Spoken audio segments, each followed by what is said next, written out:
African spirituality, we just say African spirituality as if it's just generic to all African cultures. We have about 3,000 African ethnic group, if you will, languages and expressions.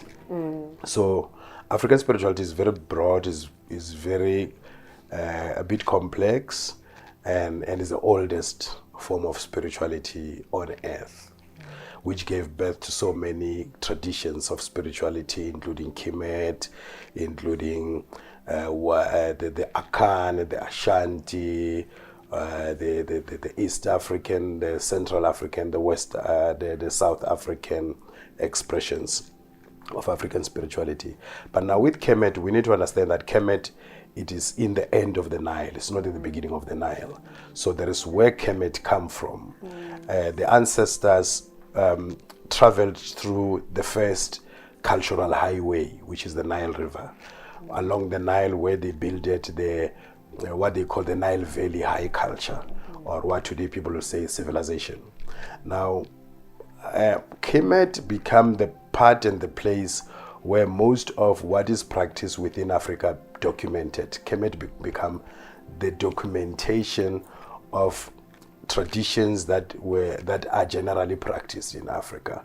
So Kemet is not something separate from a Bantu spirituality, or whether you say the Nilotic or the Cushitic, or any of these configurations of African spiritual expressions. So Kemet, it is a height at a particular time that we reached.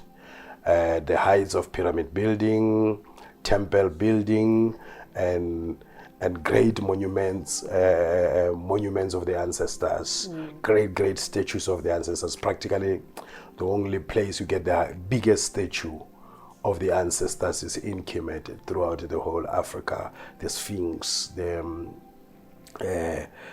statues of Ramesses the Great, and so forth, the tallest and the biggest monuments of our ancestors. So what makes Kemet foreign or appear foreign is the articulation of it.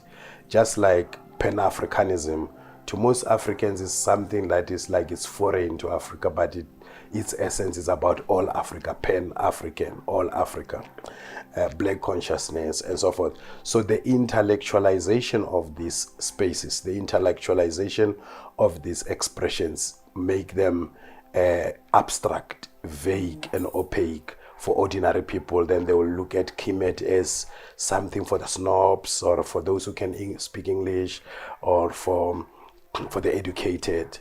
But the essence of Kemet, you find it in the Zulu culture, in the Swati culture, in the Pedi culture, all of that, because this, at one time we have a cultural unity around the Great Lakes region, around Central Africa. At one time we used to be a homogeneous society.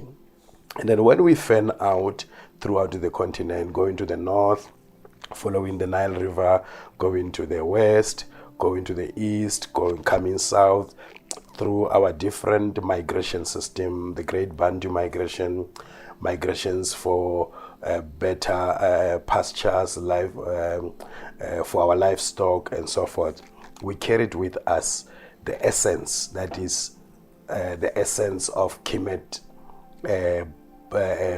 spirituality that is found in all these cultures. Because before there was Kemet, there was Turaya Moya, or the spirit land, or what they call in those languages that they use around Kemet, like Taneta, the land of the gods, or the spirit land. So we had this particular place where we stayed there for thousands of years as one society, as a homogeneous society.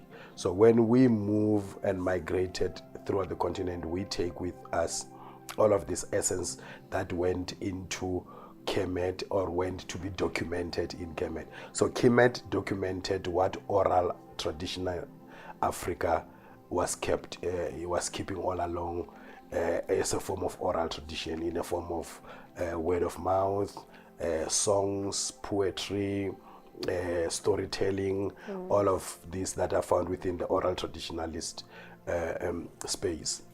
So again, we need to decolonize Kemet as the practitioners of Kemet spirituality.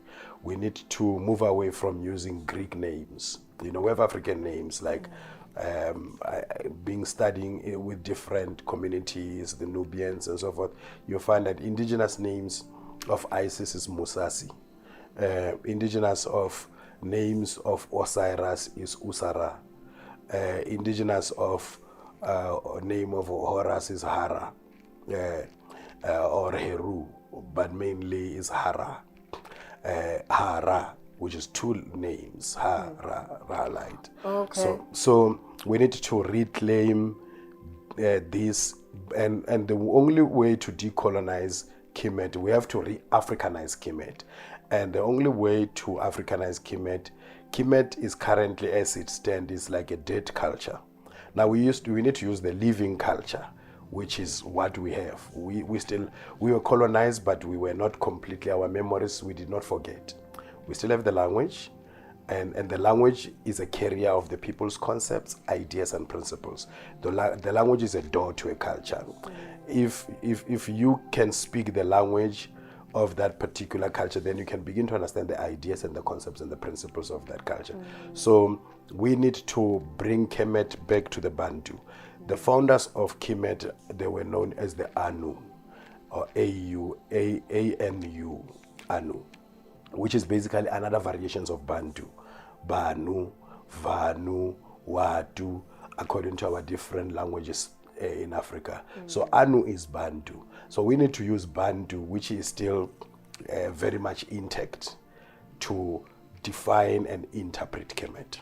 The issue of African literature, right? Yeah. The fact that a lot of our African history, African spirituality, African science has been taken over by white authors and white researchers. I was thinking about that when I was now looking at writing, because it was suggested to me many times by many people that I should write a book. My fear, and the reason it took so long for me to do that, to start that, is because a lot of my references were white people, and I didn't want to rely on those sources. So I had to do a lot of searching, indigenous research. I need to really know that what I'm putting in there is indigenously, authentically African. We have indigenous African scholars of Kemet who did great research and great scholarly work. People like Joseph Ben Yochanan, Black Man of the Nile and his family, the African origin of world civilization, the African origin of Western religions. And then you have authors like Cheikh Anta Diop, Theophilus Abenga. Now, Cheikh Anta Diop and Theophilus Abenga were among, I think there were about 14 non-African professors, and these were the two professors who were to prove to these European and Arab professors who were claiming that Kemet is Europe. It's Asiatic or Indo-European. They had to prove and come up with strong scholarly evidence. One was linguistic. Cheikh Anta Diop proved through the language that actually the Wolof, the language of Senegal, of West Africa, is similar with the language of Kemet, except with only 3 letters. But everything is similar. Theophila Obenga did the same thing. He's a professor from Rwanda, and Cheikh Anta Diop had his own laboratory. He actually went into the Cairo Museum, took a piece of a mummy, and went into his laboratory and tested it and proved the melanin content into that mummy. It was a conference organized by UNESCO called the Peopling of Kemet, the Peopling of Egypt, who were the peoples of Egypt. Now, there was only these 2 professors who proved beyond reasonable doubt against 14 skeptics, or high scholars, whites and Arab scholars, that Kemet is African, Kemet is Africa, the culture of Kemet and the culture of sub-Sahara Africa is the same. And with full evidence, both linguistic, carbon dating, cultural comparison, and so many aspects to prove that Kemet is African. So we have quite a number of our African scholars that you can reference from them, and who did a lot of groundwork around Kemet and research, proper research, field research, go to the mummies, go to the monuments, did a work around the Nile Valley, Nubia, and so forth. So there are a lot of scholars that you can reference. Is that these are not books that you can readily find available in exclusive books or so. But you can find them. There's only one bookshop where I wanted to take us yesterday at Yuval, Seal of Ujamaa. So they have the collection of these books, Neocolonial, Shekanta Diop, where they have the Anks. They have a whole lot of writing by our own African scholars who did a lot of work on Kemet. I came across someone who was teaching me the original names for Africa. Africa never had a name as a continent, as a whole continent. This continentalism and Pan-Africanism, which then attempt to impose one particular name, as if the 3,000 tribes of Africa, the 54 countries in Africa, were calling this continent with that name. It's a 20th and 21st century creation of black scholars. And some, they go to that extent of breaking it down, Afuraka, but Africa comes from Scipio Africanus. So it's a name imposed by the Romans. Now this is another problem of our scholars when they are desperately attempting to Africanize things that are not necessarily African.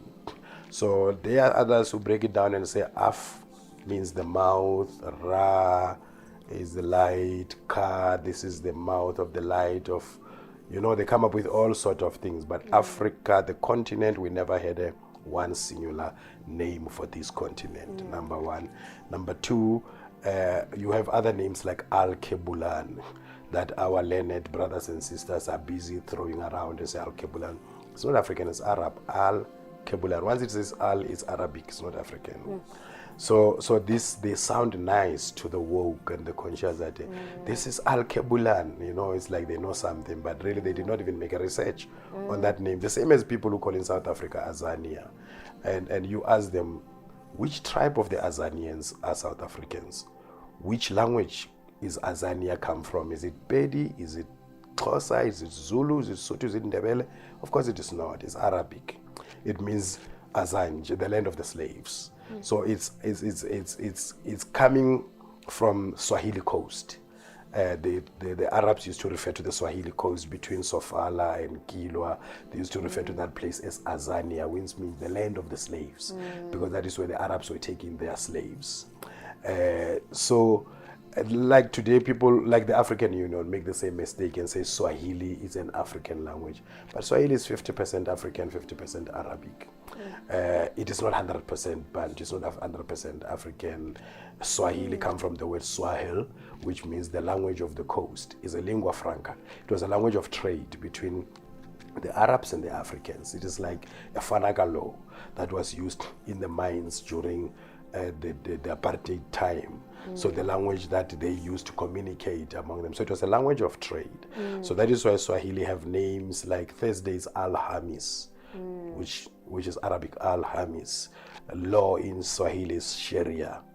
A whole lot of Swahili words are themselves Arabic word because of that cultural crossbreeding that was taking place between the slave and the slave master, the slave trader and the slave catchers, the tradings and so forth that was taking place in those Swahili coast.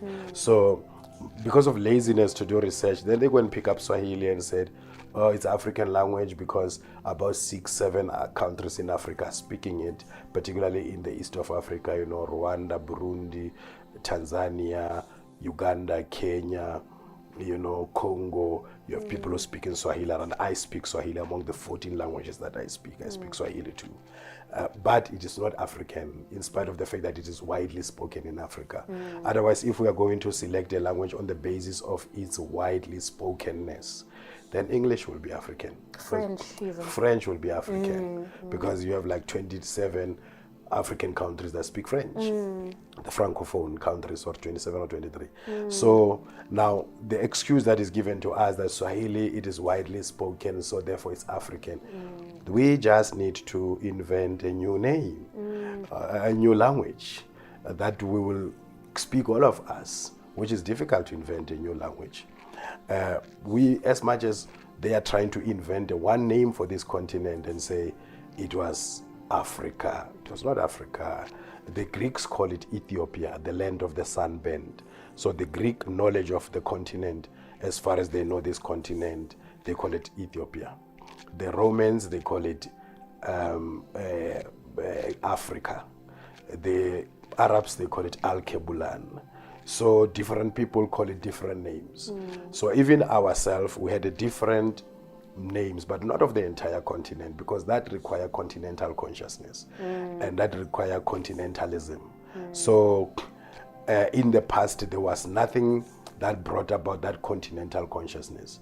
So here, when we talk of African spirituality, we're talking about a spiritual expression that is common to all of us. Not that was created by having an all Africa conference and we come together and say, we are going to make a spirituality and call it African. No, it is African spirituality because it is common to all of us, and when we migrated throughout the continent, we carry it with us, and then its expression is found everywhere. But it's not something out of the continental general consensus that we come together and we say we are going to call this continent Africa. So now some scholars of Egyptology, which gave birth to Kemetology, because it was Egyptology that gave birth to Kemetology, and in the process now they come up with these ideas. Like if you study the works of Dr. Matule Motshekga of the Kara Institute, they do a whole lot of that. Afuraka, breaking up things, Mary, Maria, what. So they're grabbing on straws. They're trying their level best to Africanize certain non-African concepts and make them acceptable. So it is not really serving the purpose of decolonization to the fullness. It's rather trying to, to make exigencies and comparison and things that are somehow similar but not the same, and things that are by accident you just put up these words. Is a new construction. It's a 20th century construction. So which now our woke and conscious and chematologists are coming up with this thing, like the making of Osiris into a Christ, or Horus into a son of God, and Osiris as Jehovah, and then Isis into Mary. It's all that. It's the result of searching for the Christian God in Africa, searching for European concepts in Africa, using European concepts to define African phenomena. Which is such a dangerous thing, and we can't help doing it because we're also trying to connect with the Christian masses, which are dominating right now. So it's such a challenge. And as a teacher, what do you find your biggest challenge is in working with people, trying to decolonize the minds of people? You quickly realize that the minds of our people is really damaged. When I grew up during our Mzabalazo days, there was Mzwake Mbuli, who was very vocal, poet, resistance poet. There's one poem he say, ukulimala kwengqondo, ukulimala kwemndeni, ukulimala kwemuntu, ukulimala kwengqondo, ukulimala kwemndeni, ukulimala kwesizwe, yazi yalimala ingqondo yabo. Now this is what you really get into see the damage done to our minds in terms of mental slavery. So cognitive dissonance is one of the greatest challenge. The inability to unlearn and relearn and learn. The inability to throw away that which you have always known, to pick up that which is now revealed to you. So there's still, in the area of spirituality, there's still those who are following African spirituality and have it in the back of their mind, or what if there is hell? What if what we are doing is hidden? What if... It's like that deep ingrained fear that's been put deep inside. It's a very deep seed that's been planted that's difficult to overcome. Yes, because you see the basis of this religion, like some of them, they say fear of the Lord is the beginning of wisdom. So they ingrained fear in us to the point that when you question things, when you question stuff about God or religion, it's like you're questioning God. And I always say to people that I don't question God. I don't have conversation with God. I don't know what God is. I'm questioning your idea of God, what you say God is. Because God did not talk to me. And God, if need to communicate with me, will communicate to me, not through you. Now I'm questioning what you say about God. I'm not questioning God. You know, if you're telling me that God is omnipotent, all powerful, there is no way a mere mortal like me can question God. So they come up with all type of excuses that you are questioning God, or you are being pagan, or you are antichrist. I always said I'm not antichrist. I'm not pro-Christ either. I'm not antichrist. I'm anti-colonial. And if Christ is colonial, then I'm antichrist then. But I'm anti-colonial if your expression of Christ is one that perpetuates a colonization of the African spirit and the African mind, then I question that. And I question that with a need to decolonize. Because you see, if you worship the God of the enemy of your ancestors, you are your ancestors' enemy. Now, we don't want to be at war with our ancestors. We know what our ancestors can do. I think most of us Africans, we fear the punishment of the ancestors than the punishment of God or the punishment of hell. Yeah. I fear the wrath of my ancestors than any other imaginary God called Jehovah, Jesus, or whatever. So now we are doing this because we fear the ancestors and we want to connect with our ancestors. And we realize that we are the only people who have turned our back on our ancestors and embrace the God of the enemy of our ancestors. These gods that we are dealing with, they came with the colonizers, people who came and said, the ways of your ancestors are hedonism, the ways of your ancestors are pagan, are heathen. Now, we can't be embracing those who demonize our ancestors, because we are our ancestors and our ancestors are us. We are our ancestors sitting here. We are the totality of all that existed. In us we carry all those people who came before us. So we must be a good representation of them. And we can't do that in the expenses of misrepresenting them and coming up with something to suit the current narrative. The current narrative is neocolonial, and neocolonialism has produced neo-African culture, and neo-African cultures produce Afropians, you know, poor imitations of the white man, black people who are caught up in white dichotomy. Now we need to get ourselves out of that space, and it is our responsibility to decolonize. So it is not an easy thing, but we see the light. We see a lot of people are awakening to the African reality. We see a lot of people are throwing away that fear.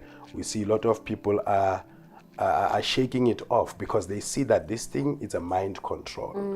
Why is it only we Africans who belongs to Methodist, Luther, Roman Catholic, we are the only one who wear the uniform? But you don't see the Europeans wear. Have you seen them wearing this uniform of church? No, never. Never.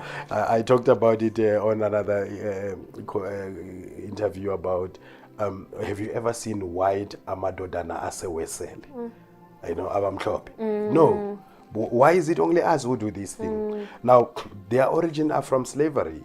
When black people, at one time, the Bible was the only book available to black people and was the only book that black people were allowed to read during slavery. No books of science, no history, no economics, no nothing, religion. And they were then referencing those chapters like writings of Paul, that slave, obey your masters. And then Leopold, when he sent his missionaries to Belgium, from Belgium to the Congo, he said, when you go to Africa, don't teach Africans about God. They know him. They call him by many names. They call him Nzambi, Nyame, all of that.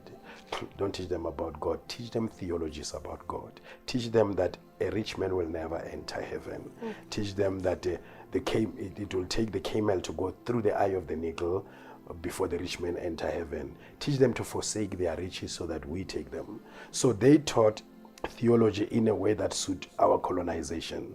They taught theology in a way that suit our dispossession, to dispossess us, to take our look, museums in Europe, they have Benin alone, they took about 1,000 masks of the ancestors that they will call pagan symbols, but they put them in their library, in their monuments and their museum. There's nothing British about the British Museum. If you enter the British Museum, not one thing. Not a one thing. It's Kemet is everywhere where they've pillaged, colonized. The Egyptology itself, it is a study that was started by grave robbers, people who went and desecrated the grave of our ancestors. And they still do it to this day. They're still doing it to this day, and nobody's stopping them.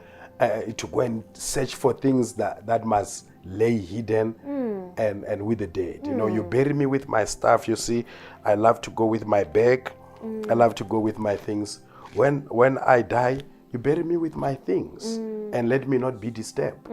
Now, we have a study that is based on people disturbing our ancestors, opening their graves, taking out their documentaries, digging them up, brushing off, displaying them. Where have you ever seen that? Do you see we African go into Europe and say, let's go and dig the grave of Ragnar Lothbrok? Never. You know, we respect the dead. We respect the dead. You understand? So we're dealing with people who don't respect our ancestors. That is why we say we have responsibility to represent our ancestors in the most dignified way. So there is a ways that you can study Kemet. So we who are now advocating Kemet and studying Kemet, we should do that without being anthropologists and archaeologists and going to dig graves.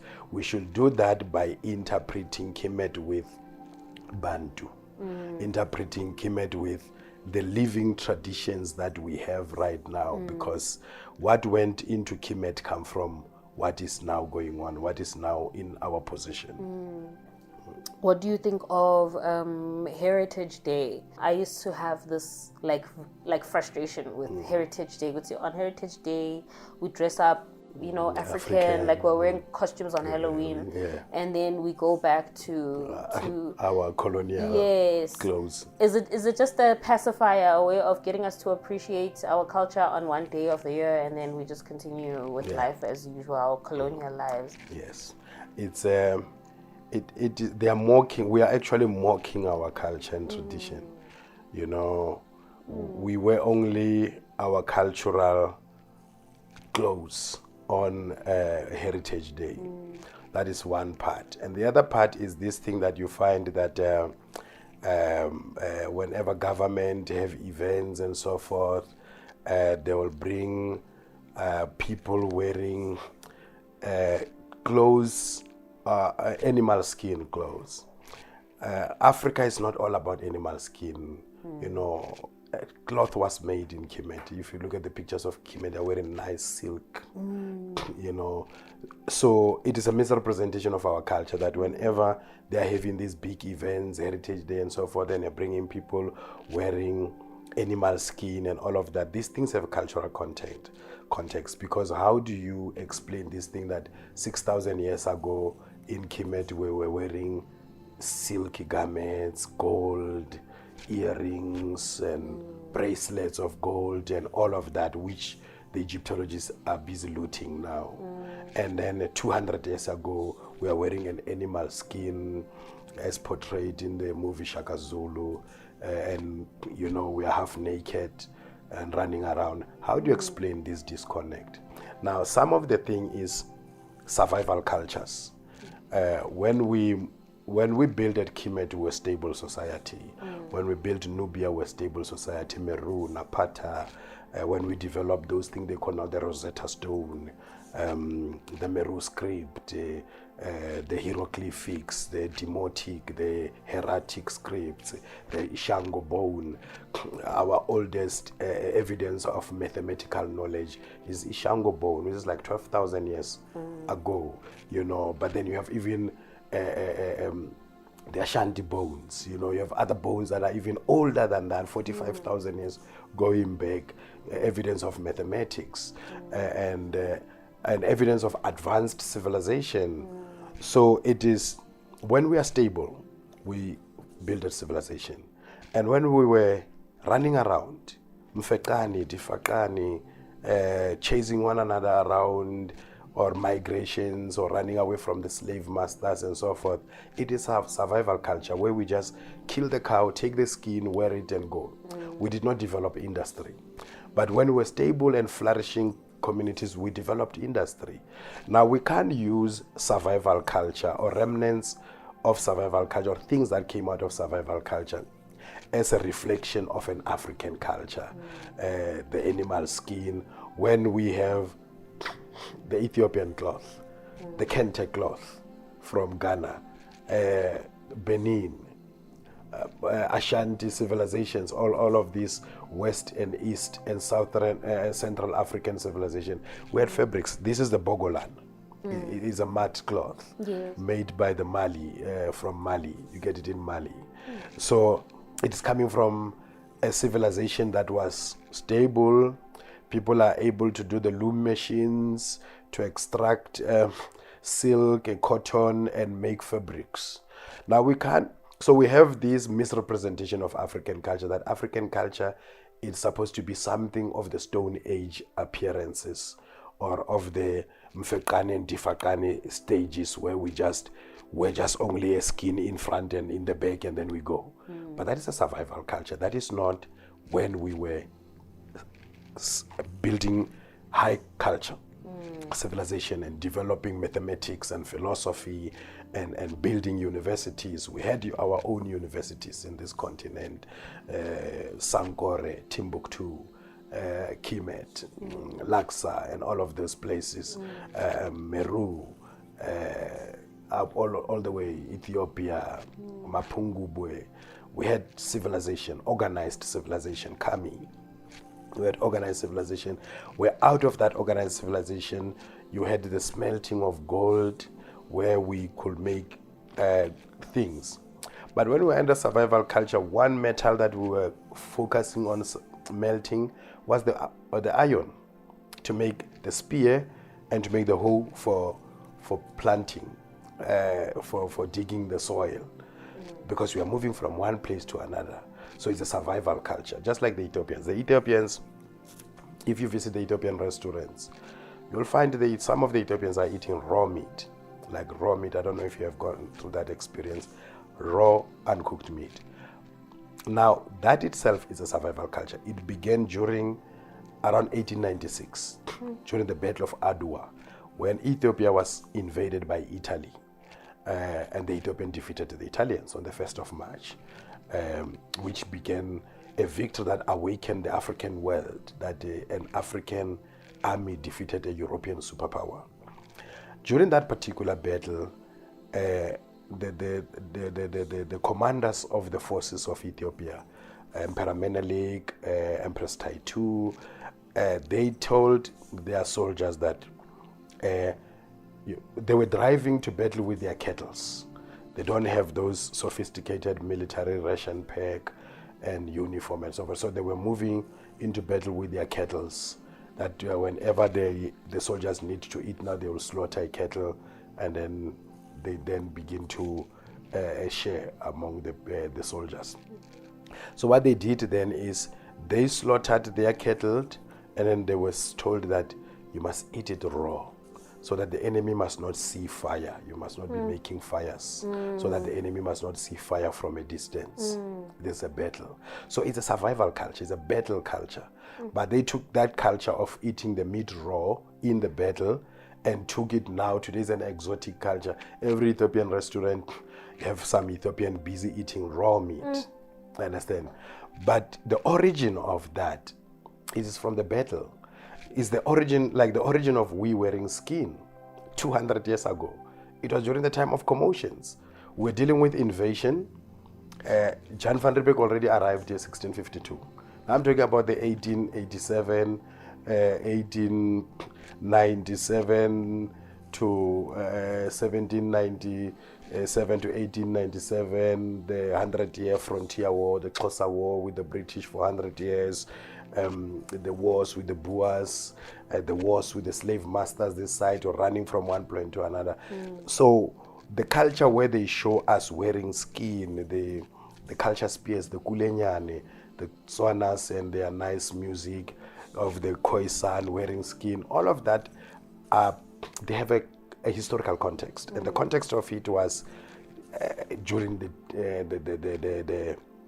the dark days, during our instability, when we were running around, running away from invaders on the other side. On the other side is colonizers, on the other side is slave catchers and slave masters. So it's a survival culture. So they take our survival culture, they make it celebrate some of these things on Heritage Day as an African culture. There is more to Africa, and now that itself make it repulsive to Africans. And make it tolerable to say, okay, you'll wear Beshu for one day on Heritage Day, and then you go back to your Louis Vuitton and your Guess and all of that. But they're not telling you that, you know, these are African fabrics. These are beautiful fabrics that people travel from overseas to come to buy them. You see? Now we can wear this African clothes every day. So we don't have huge factory market. So we don't have any investment in our African clothing to make us therefore wear our African clothes every day. Even the designers who make African clothes, they make them a little bit expensive. So if you get into small street, you can buy the fake of everything Western. With 1,000 rand, you can get a whole lot of jeans, fake all stuff, fake everything, right? But with 1,000 rand to an African designer, you can only buy a top and a trouser. That's all. So that is another problem, that there is no investment into the producers of African clothes to make us not wear African clothes only on Heritage Day, but wear our African clothes every day. So that we don't have that mass production like the Chinese are sitting there and mass producing fake of everything, and therefore we continue perpetuating the clothes of the other people's culture instead of our own.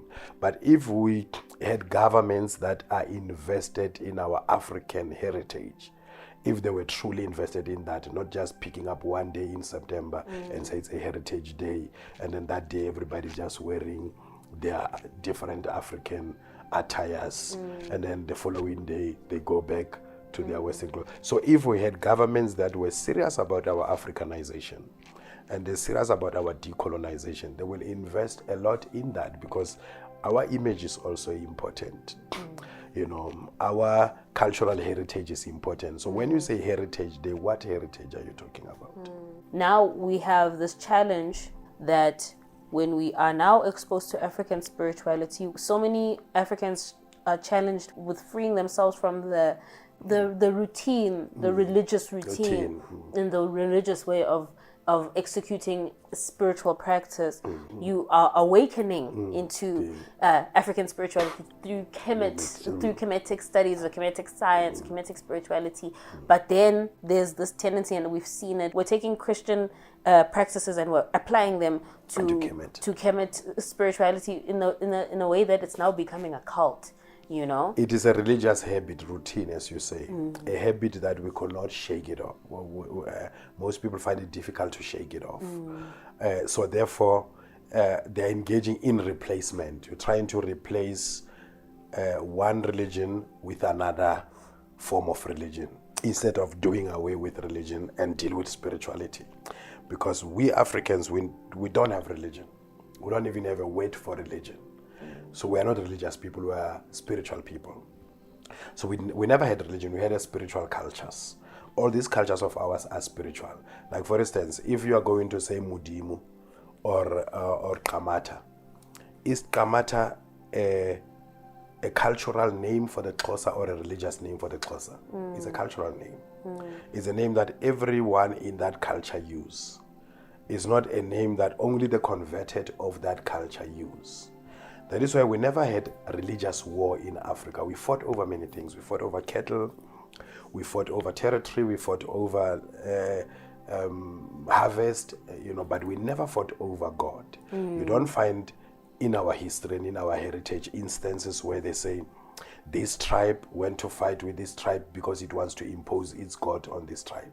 Unlike what we see in the Bible, that the Israelites, when they left Egypt, it was on the basis of differences of gods. That the Israelites differed with the Egyptian in terms of what the Egyptian believe. And then they went on and fight every nation, the Canaanites, the Amorites, the Amalekites, the Moabites. And their main bone of contention is God. That these ones are for worshipping foreign gods. They have shrines of their ancestors. They have symbols of their pagan gods. This is the 5 books of Moses, Genesis, Leviticus, Numbers, Deuteronomy, and Exodus, is filled with these religious wars. That they are fighting another nation for believing something different from what they believe. But also the nature of their God is a God with petty human emotions, like jealous. I am a jealous God. Worship me alone. Don't worship no other God. But that is not African. We never had such. If you read the Kebra-Nagast, the conversation or the glory of kings, is recording the conversation between King Solomon and the Queen of Sheba. Now, the Queen of Sheba is coming from Africa, from Ethiopia, and then meeting King Solomon of Israel. Now, the Queen of Sheba said to Solomon, in my country, I worship the sun. Other people worship the moon, and others worship the stars. Immediately, what do you pick up there? You pick up a religious freedom. That this person is coming from a country where people are free to worship whatever they want to worship. There are those who worship the sun, there are those who worship the moon, there are those who worship the stars. And then 6 months down the line, after staying with Solomon, when she returned back, she has now developed this Asiatic monotheism, which is now monotheism is mainly about we and them. We are righteous, you are heathen. We are chosen people, you are Gentiles. So now she adopted Solomon's monotheism and returned to her people and said, first decree she decreed when she arrived there, said, from now on, all of you must worship the God of Israel, the true God, the only God. Now, she suppresses the religious freedom that has always been the hallmark of African cultures. Africans, we don't fight over God. Africans, we don't impose. You come among Bapedi people, the traditional Bapedi people. You believe in Mvelingang. Yes. What they're going to say is that, that's what she believes. But nobody invests in efforts to convert you. That, you know what? This one, the time she leave us, she would be worshipping Mudimu like us and stop this Mvelingang thing of hers. So we don't have such kind of heritage of religious intolerance. There's always been religious tolerance or spiritual tolerance, that because it comes from a deep understanding. The Bapedi have a saying that God is unknown and unknowable. Now, if you come from a society that believes that God is unknown and unknowable, so you will not argue with anybody's idea of God. If you say God, this tree is God, that's God, because at the end of the day, God is unknown and unknowable. So that particular philosophy permeated a situation where there was no religious war. There was no efforts to try to convert others. Now, we find ourselves now coming out of religion in our awakening, living colonial religion and adopting this African spiritual culture in a religious way. And our approach of it is religious, to the point that if we don't check, the leaders of these spiritual traditions become cultic or cult figures. So we develop a cult of personality around these personalities that are supposed to be helping us in our awakening. So therefore we start to, and we also contribute to that. We contribute to make them that way, because we are coming with our religious mindset from where we come from, that, Yes. the pastor, the best cup in the house is for the pastor. Yes. Sometimes even your husband does not use stuff that you reserve for your pastor. You know, your very husband doesn't use that. This is for the pastor.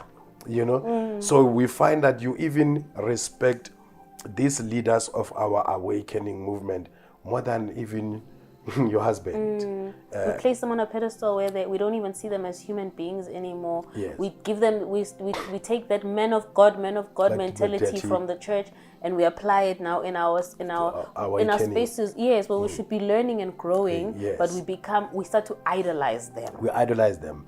Now, as we're saying that these spaces should be characterized by Ubuntu, not by our religious mindset that we are still trying to shake off ourselves from it.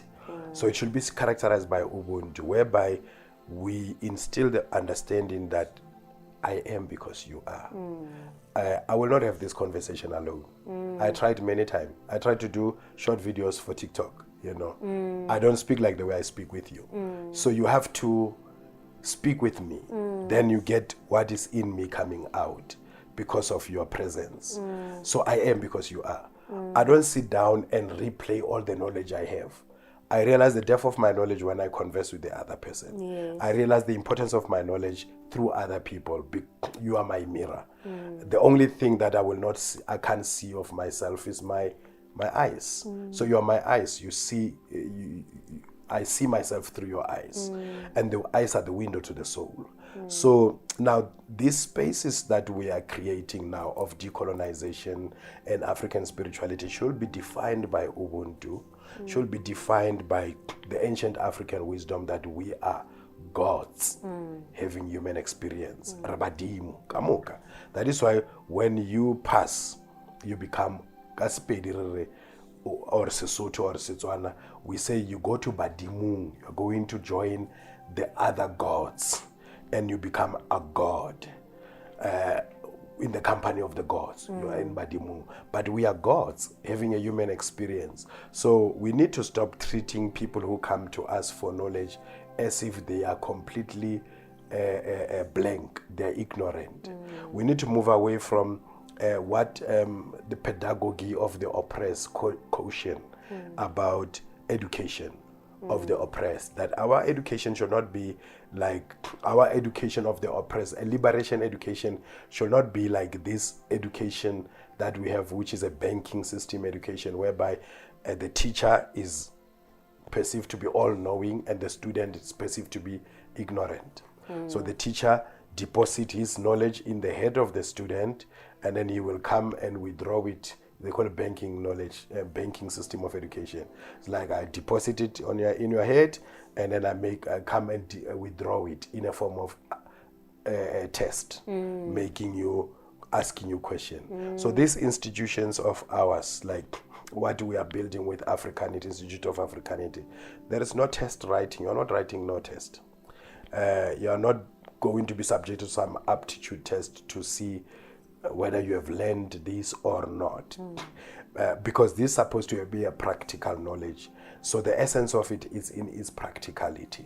So we need to sit in a circle with one another, not someone sitting there on a chair and all of us sitting and listening to that. We need to sit in a circle as our ancestors used to do, which symbolize that we are all equal seekers of knowledge. As I sit here, I share the knowledge. It doesn't come from me, it comes through me. So I'm a vessel of the ancestors to convey the knowledge of the ancestors, and have a moment also to listen to you convey what the ancestors tell you to convey, and listen to the other to hear what the ancestors saying this person must reveal. So we need to create these spaces based on the principles of our ancestors of knowledge sharing, of oral tradition. In our oral tradition, I grew up in an environment where we had a grandmother. I told you about my grandmother that they were strictly African. So we'll sit around the fire and then they tell us storytelling. And then the other one will also do storytelling that they were told, the elderly one and so forth, according to our knowledge system. And then we will do the riddles, what we call the tai, tai. Musimano motelele rotisa di dead. What is that? It's a candle. Tai, you know. So we'll do that, which was a form of aptitude test among ourselves, which did not have a particular teacher. You do a tai, and then I respond, I do it, one respond, the other one respond, everybody get to do that. So these are the things that we need when we decolonize our spaces and get into this Africanization of ourselves. We must use the principles of Ubuntu. Ubuntu is basically the humanization of the human. So now, therefore, it means to say, no one is greater, no one is lesser. No one is all-knowing and others are ignorant. So once we stop treating seekers of knowledge as ignorant and deal with them that this person is coming to me to give me an opportunity to realize how much the ancestors have given me a gift of conveying their knowledge. So this is a knowledge that comes from our memory bank, our genetic memory bank. This is a knowledge that I can't sit and replay. I can't sit and replay it myself, but I can.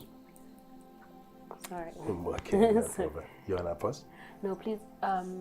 Press. Just stop and start the recording. I'm having anxiety that it's gonna. Okay. Just one more time.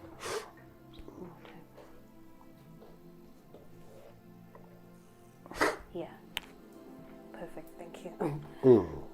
Sorry about that. No, it's okay. So you're saying Ubuntu? Ubuntu must be the basis of our knowledge sharing, the basis of our decolonization. I mean, even in the liberation movement, we did not have much of a dosage of Ubuntu. I'll tell you that the first place I met tribalism was in the ranks of a Pan-Africanist organization. I arrived Tanzania as a young recruit to be trained as a freedom fighter. I arrived there, I can only speak Spedi, the little English I learned from school, and the broken Afrikaans I learned from school, 3 languages. And I started to interact. I think it took us about 6 months before we reached the camps, because we stayed for a week in the underground house in the East End. And then we went and stayed 3 weeks in Botswana, and then we went and stayed about 3 months in Zimbabwe, and then we went and stayed a month in Tanzania before we go into the camps. So then in the process, then I interacted with Nguni speakers. Majority of our instructors were Swahili speaking and Xhosa speaking, and few Zulu and few Pedi speaking instructors, but majority were Xhosa. So now one instructor sent me to go and talk to another, to call another instructor. I went there and I reached there, salute, hey, Commander Bali Beat. Now when he responded, he said, hey, Kauteti sin to fundin. You know, Bali Biza. And I thought, you know what?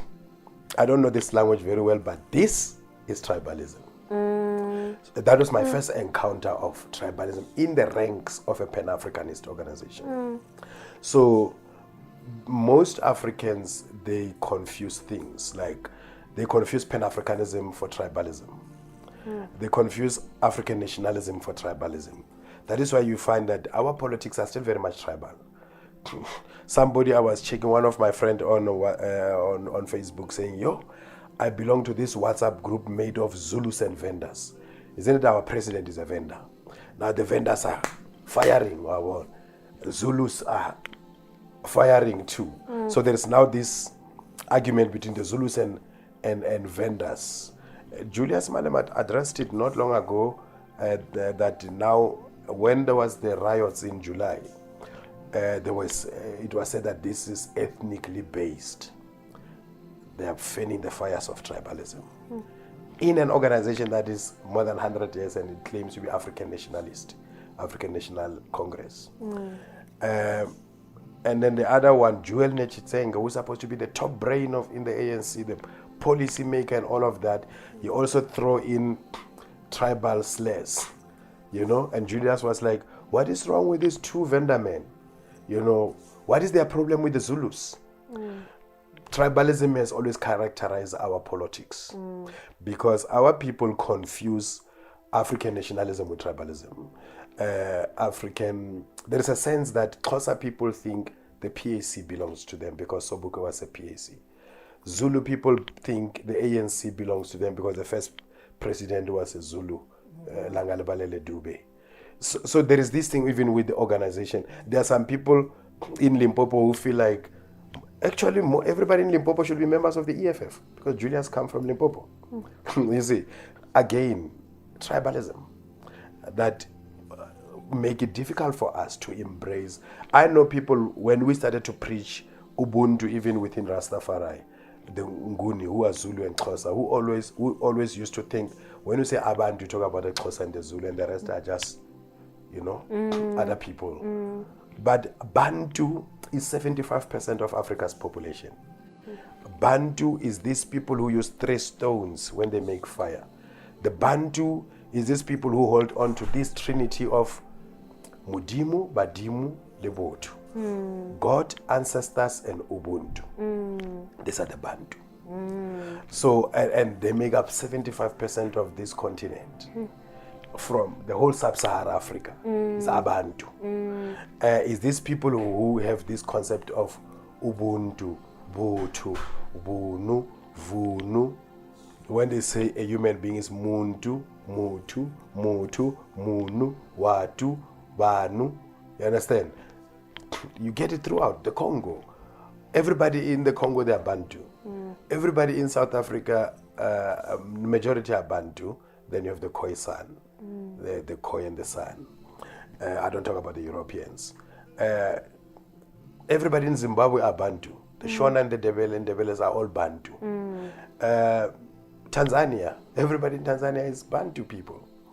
No, and you have then the Maasai, you know, who I say they are Nilotic. Okay. But if you go deep, majority of Africans, you have most African countries that are 100% Bantu. The entire population is Bantu, except the colonialists who live among them. So now, but there were people here who are found in political organization and in conscious movement and awakening movement who think that when you say Abantu, you talk about the Zulus and the Xhosas only. So now we need to conscientize our people about that. That when you talk of Ubuntu, you don't talk about the Zulu philosophy. I have an American sister who wrote a book, Ubuntu Pedagogy. So when I was reading her book, she was like, Ubuntu is a Zulu philosophy. Ubuntu is not a Zulu philosophy. You know, the word Ubuntu it's not even Zulu. It is still Xhosa also, it's Ubuntu. It's Nguni, actually, the word. Because Basutu Bapedi was when I would say Botu. Which is another variation of it. And then the Shona, they say Hunu, you know. So, but it's a continent-wide philosophy. So therefore it shouldn't be difficult for us in our spaces to bring in Ubuntu, because Ubuntu is part of our cultures. In Venda, you get Ubuntu, you know, Butu, you know, is there in Chivenda language. In Xitsonga, it is there. In Shona, in Ndebele, going up is part of our African heritage. So, and it's this thing that teaches us that we find our individuality within our collective. There is no individual. So we are the collective. So therefore, the idea of individualism, where we have to individualize certain individuals, by virtue of the knowledge they possess or the position they hold in a society, it is antithesis of Ubuntu. It is against Ubuntu. If we find ourselves over-idolizing or idolizing and turning them into idols, our leaders, we have a problem. I'm a founder of a particular order in Rastafari. This order, it is from here to Tanzania. I took it all around in my traveling. One day, I was having a conversation with my student in Lesotho. They said to me, you know what? We want to start worshiping you. I said, if you answer one question for me, I will allow you to worship me. Now tell me, what is it that when I'm in Limpopo and you are here in Maseru, when you pray to me, what is it in my body that's going to indicate that you are worshiping me and therefore I should respond to your prayer? Is my eye going to twinkle? Is my hand is going to twitch? Like, what is it that is going to indicate to me that now Zane is worshiping you in Renbeck? You know? And then you have to respond to her and answer her prayers.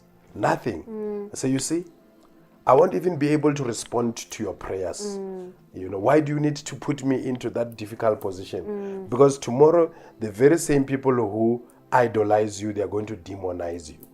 They're going to say, but this, what type of a God is this? Does not answer our prayers. You know, how long have I've been praying to Thau-Thau for riches? You understand? So we must not allow ourselves to be put into that position that people elevate us to a level of deity. Yes. And be deified. Because the same people who deify you are going to demonize you. That's the danger of that. That the same people who make you a god are going to make you a devil. You must remember that God and Satan are two sides of the same coin, religion. And now once you deify an individual, you are creating a religion. And once you're creating a religion, you are creating a dichotomy of every religion has got its own devils and its own saints. So now, to avoid that space, we need to stop religiousizing our conscious movement. We need to stop religiousizing our African spiritual awakening processes. This is an African renaissance. It is the reawakening of Africa. It's only if we don't do this, tales of the hunter will always glorify the hunter. They will not glorify the lions. The lion's tale will always be told by the hunters. So it is going to put us in a difficult position. So the best way, we bring in Ubuntu into the space. We bring in the African laws of nature, what they call the Hermetic laws, the 7 principles or 7 laws of nature.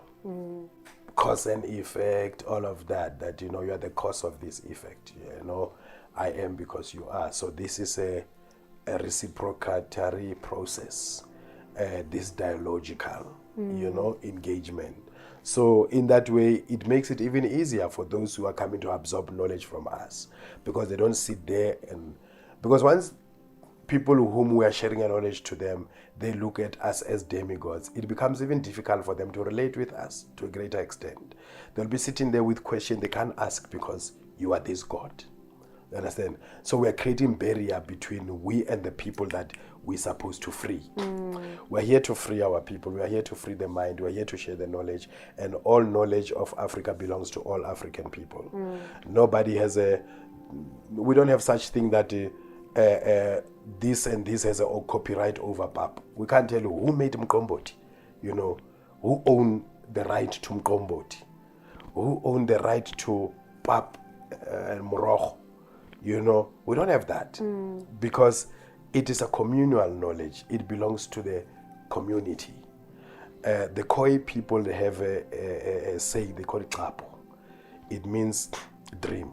They say a dream is a dream when it is embraced by the whole community. If a dream is not embraced by the whole community, it's not a dream. It is a dream until it is embraced by the whole community. So if our dream of awakening is embraced by the whole community, then it is a dream.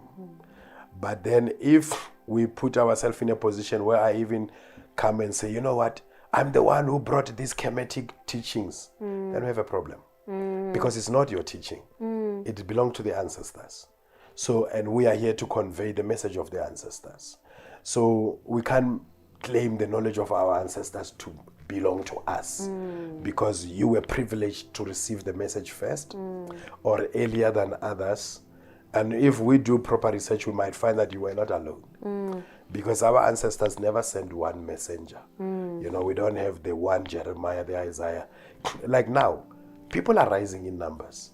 People are in numbers. People are receiving their calling and they are answering their calling because their ancestors are speaking all over. They are not speaking to one person, they are speaking to a community. And the ancestors are themselves community. That is why we call them Badimu, not Mudimu. It's Badimu. It's a community of creativity. And this community of creativity, it is expressing its creativeness in so many ways. Today, look, there are these beautiful jackets that you are having of ancestors. There are a whole lot of things that are being made now. The bags, they're all, it's creativity that comes through. We now responding to the calling of the ancestors. Now you can't want to suppress that, like the young lady was saying yesterday, how do we end paganism? Which, first of all, we need to decolonize the word paganism. What do you mean? Are you referring to African culture? So you're telling us now we must help you to end African culture. No, we can't. One of the first ideas that I struggled with the Bible was obviously white Jesus. Yeah. And the whiteification of prophets, the prophets in the Bible. A lot of the arguments with black Christians is the racial identity of these people. Jesus, we know Jesus to be a descendant of Judah, and Judah is a black man. Jesus is also described to be black. The Bible is neither black nor white. It's Asiatic, it's Semitic. It's a story of the Semitic people, which is Arabs related. So within that community, like I was giving the one of the definition they put in the Bible, in the book of Revelation and Daniel 7, where they talk about the identity of a God and the identity of Jesus, that his hair is like wool, his skin is like bent brass, his eyes like flames of fire. That these are the same characteristics of Muammar Gaddafi. He was Afro-headed Arab. These are the same characteristics of Sai Baba, one of the spiritual leaders from India. So these are about Semitic people, which they make a reference to Africa. Middle East is next to Ethiopia and Egypt. So it is natural that these people were moving around those places and among those places. The Bible make mention of few black people, like the men who carry the cross of Christ. And there is that emphasis that the man who carried the cross of Christ was from Africa, because the other man was not African then. Why do you make so much emphasis of Simon of Cyrene? That Simon of Cyrene who carried the cross of Christ was an African. The Ethiopian eunuch who met Philip, and then Philip converted him into Christianity or taught him to read the message of the book of Isaiah. He was reading the book of Isaiah, but he was not understanding it. Then this is an Ethiopian treasure of the queen of Ethiopia, of the Kandake. They call him the Ethiopian eunuch. In the Ethiopian Orthodox Church, they call him Jan Dereba. Now, this Jan Dereba is an Ethiopian who met a non-Ethiopian, obviously. So every time when people, they want to, even the Catholic Church now and others in trying to spread their religion into Africa now in a better way than in the colonizing way, they'll make mention of these few characters, that the wife of Moses was Ethiopian, according to Numbers 12. Why every time the Bible make mention of these African characters, they are so highlighted more than others?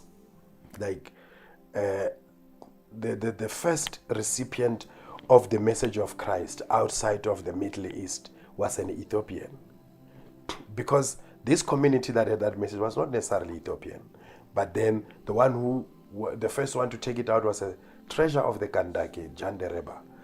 The one who carried the cross of Christ, Simon of Cyrene, was from Libya. The wife of Moses was Ethiopian, because Moses was not Ethiopian. That is why the emphasis of his wife. Otherwise, what is the need of mentioning that the wife of Moses was Ethiopian? So everywhere where you find these characters, Cushi, one of the 70 during David's time was an Ethiopian.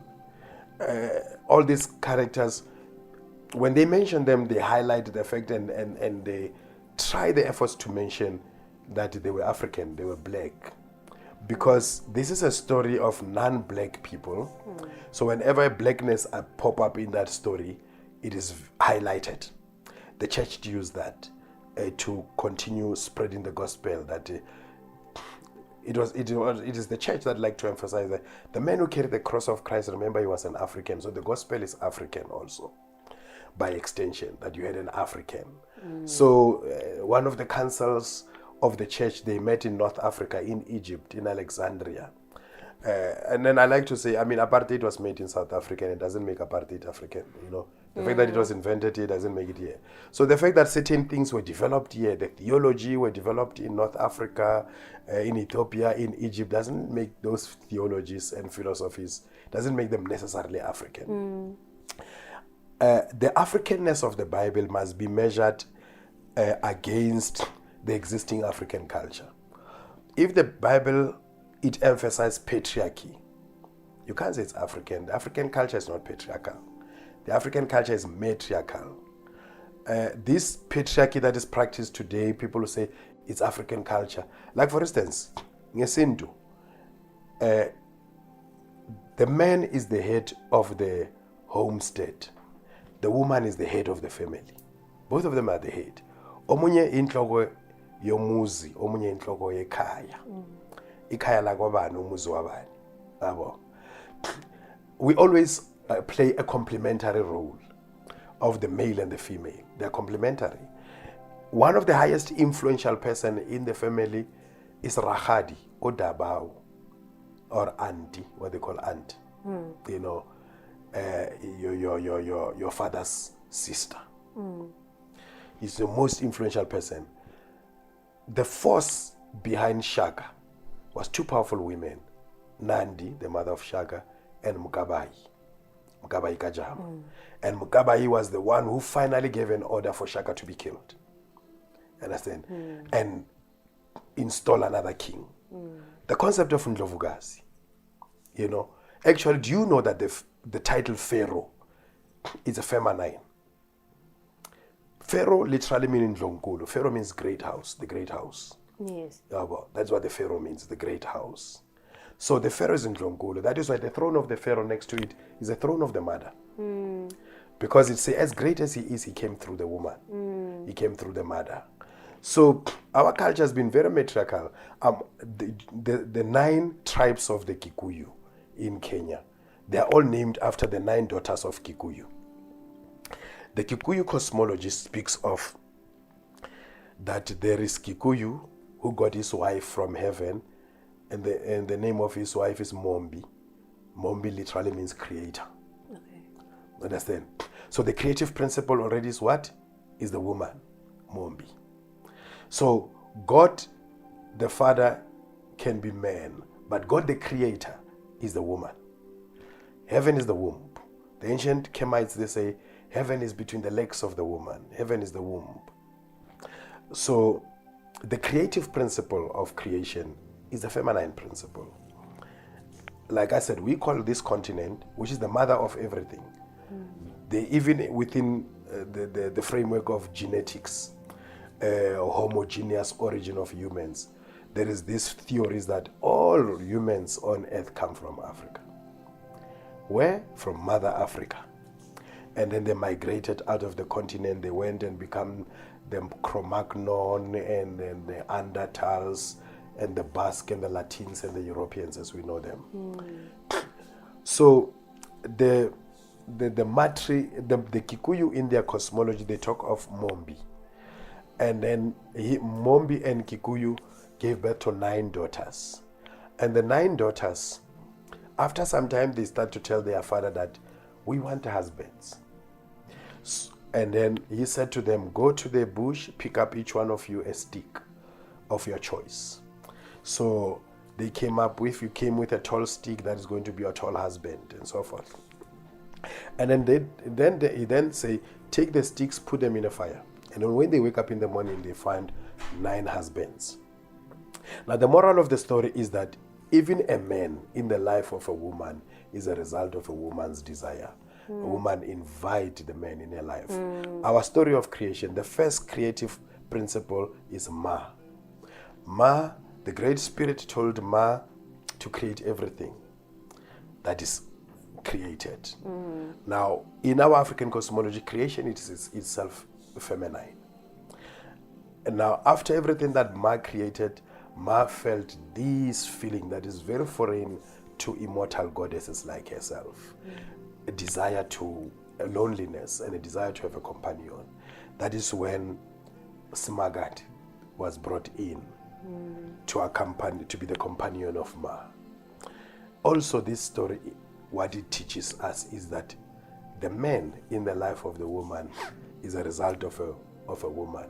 Now we evolve into some patriarchal cultures where a guy will say, hey, because I propose love to you and you agree to me, then I say, it's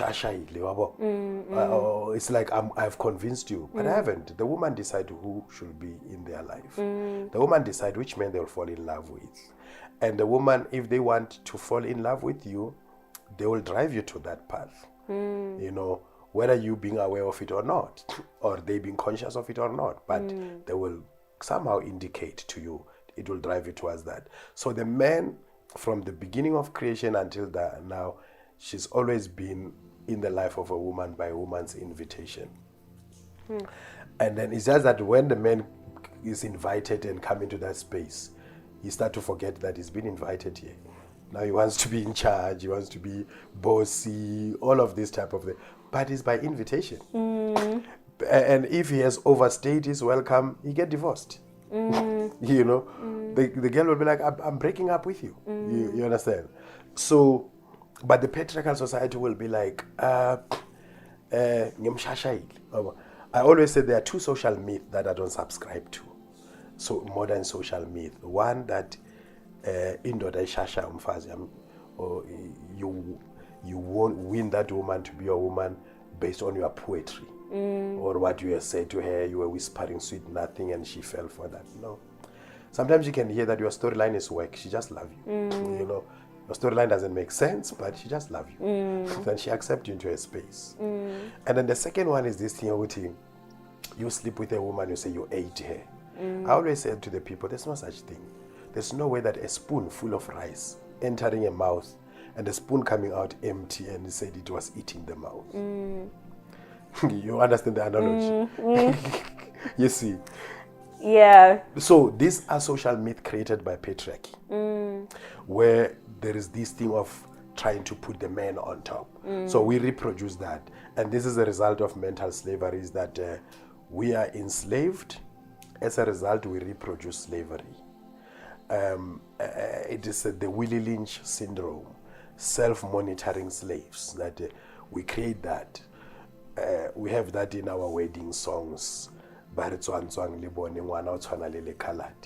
if you listen to some of the wedding songs, they say, come and see the way she's so beautiful, she look like a colored.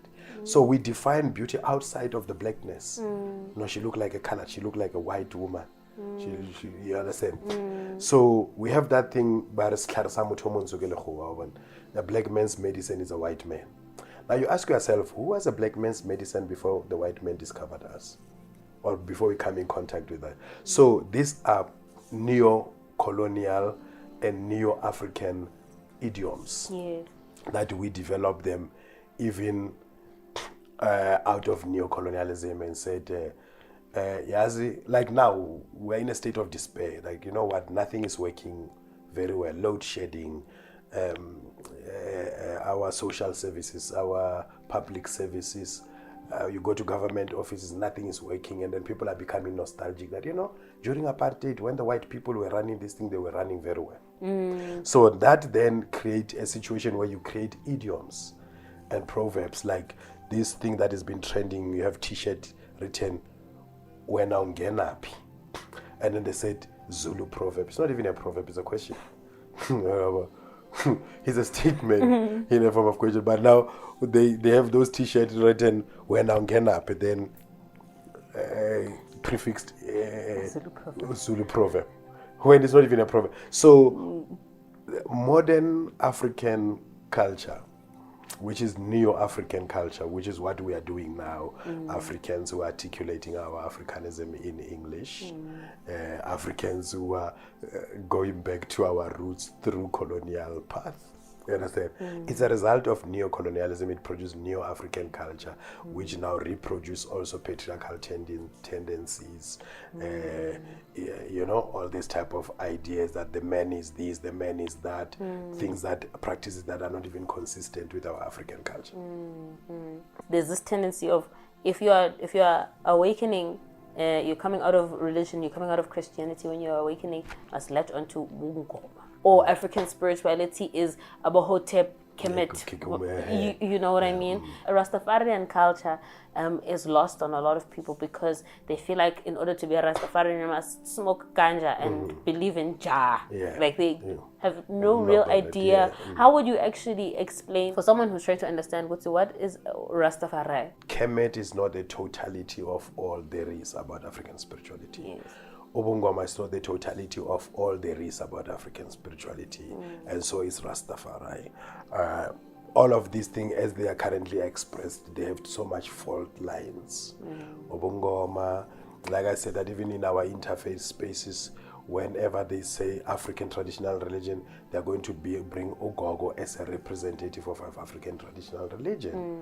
But then you had Bumorokapula, Sememedi, these people who will stand up and chant African prayer, Mudimo Mocharapela Wahale, Tlatla Macholo Senesapula, and so forth, who are not necessarily traditional healers. So African spiritual, Obongoma, Kemet, Rastafari, they are part of African spirituality. They are not the totality of African spirituality. So Rastafari is a response to colonialism and slavery. It is something that was created under a particular condition. And these are two different things. Remember that African spirituality is not a response to anything. It existed when there was nothing.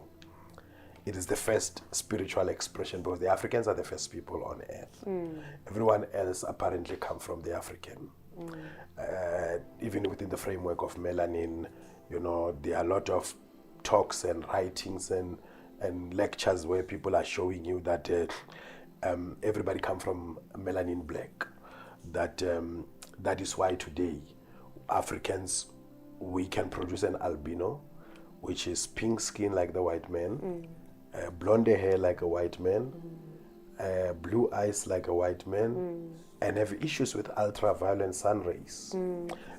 So we can reproduce others without being reproduced. There is no a black albino coming out of white people, or you get a black person coming out of white people. They said this is it can't be recessiveness of genes. Obviously, that is supposed to be maybe the excessiveness of genes. That this white man has so much excessive genes that they turn out to be black. But albinism is a recessiveness of genes, and therefore, within that framework of homogeneous origin of humans, you will say any other races are albinos of the Africans. The Europeans are the albinos of the Africans. Some authors and writers, they said, out of Africa migration, they were caught by the Ice Age in Europe, and then the Ice Age caused the recessiveness of the melanin and therefore produced the white people, and hence their expression of things is always cold, like, you know, in expressing things, cold-blooded murder, cold case, cold this, and our expression of things is warm because you come from a warm continent, you come from the continent of the sun, where the sun people were the only people who identify almost everything with the sun, you know. We just had a brother Umshumaili Welanga. We have a group of people called Bakalanga or Bakalanga, or the people of the sun. We are the people of the sun. You know, the name continent Ethiopia means the sun-kissed people who are kissed by the sun. So we're associated with the sun in so many things, and they're associated with coldness in so many things. So the Ice Age, the Iceman Heritage, there's a book called The Iceman Heritage. It talks about all of this stuff, how the white men evolve out of the Ice Age. So even within that particular framework, that everything is part of the African component. So it's Obongoma, Kemet, Rastafari, they are all expressions of this big thing called African spirituality.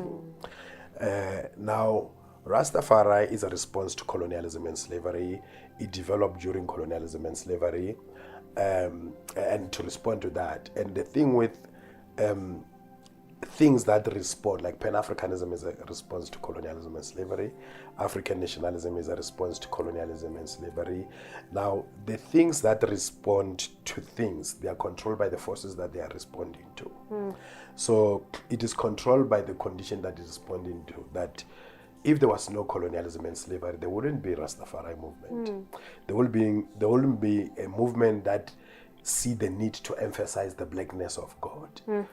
They are one of those people who say the biblical characters were black because it's a response to colonialism and slavery. So they end up blackicizing everything. Moses was black.